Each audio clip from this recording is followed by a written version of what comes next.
तुमची ड्राय आहे तर पाणी किंवा दूध घाला आणि ही पेस्ट एक 5-7 मिनिटं लावून ठेवा. चेहरा धुवून टाका. ही झाली आपली 5वी स्टेप आणि यानंतर स्किन क्लोजर केलं जातं. म्हणजे टोनर लावलं जातं किंवा ॲस्ट्रिंजंट लावलं जातं.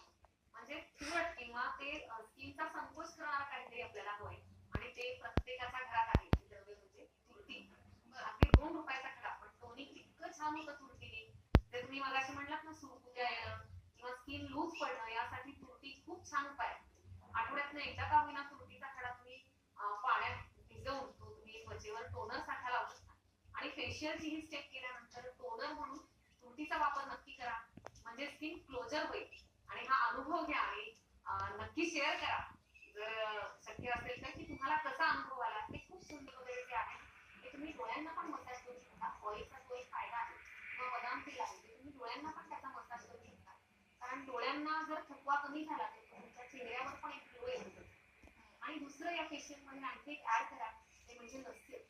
नस्याच्या आयुर्वेदामध्ये वर्णन करताना म्हटलंय नस्य केल्यामुळे